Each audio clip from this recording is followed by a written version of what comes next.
Get ready to spice up your kitchen with a delicious treat. Today I'm making ginger crunchies. These are a lightly spiced crunchy biscuit, very moreish and perfect with a good cup of tea. Let's make ginger crunchies, and to start you just need some soft butter, and into this I'm going to add in some sugar. We're going to mix this together now for a couple of minutes until it's nice and soft.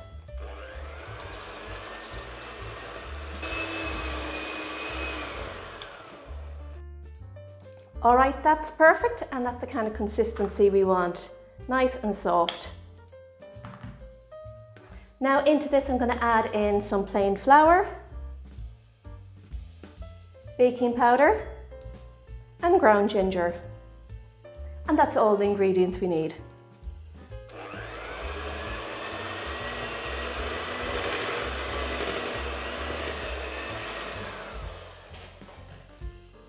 Okay, so this is ready. Just set this to one side. And the tin I'm using is an 8-inch square tin. And I've lined it with some tin foil because it makes it easier to get this out when it's baked. So I'm just going to get my mixture into the tin. And now I'm going to spread it out and level it. This is ready for the oven, and it's just going to take about 15 to 20 minutes to bake. Let's get it into the oven now.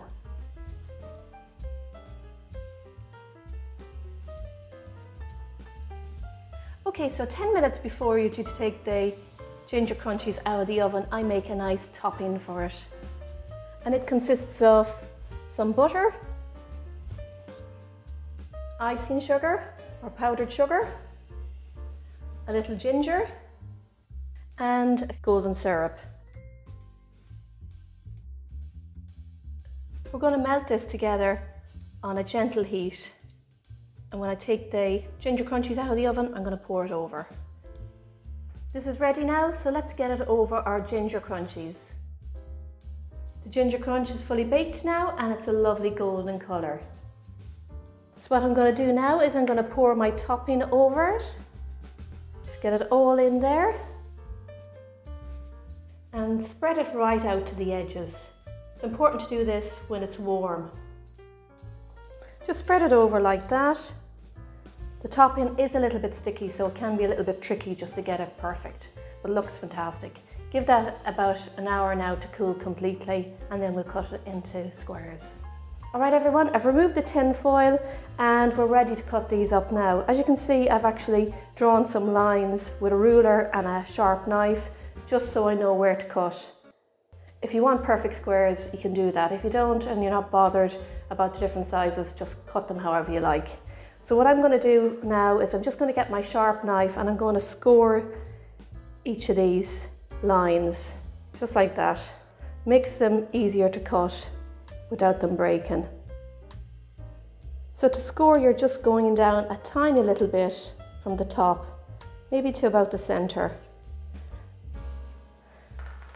And now I'm going to get my other knife and I'm just going to line it up with the line and push down like that.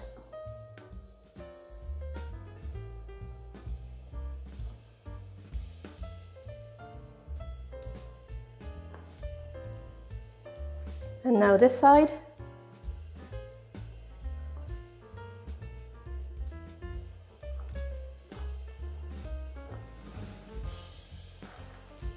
And there we have them, perfect squares. A lovely even cut. Now it's time to try them. Well, they are delicious. If you're a fan of ginger, you're going to love these.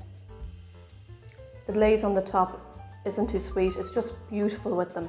Goes really well with our nice gingery base. And there you have them. Those are my ginger crunchies, or ginger crunch, whichever you'd like to call them. If you like ginger, you're going to love this recipe. Give them a go and let me know in the comments down below what you think of them. I'd love to hear from you. These go amazing with a nice cup of tea. Take care everyone. Hope you enjoyed the video. Thanks so much for watching. Happy baking everyone, and enjoy.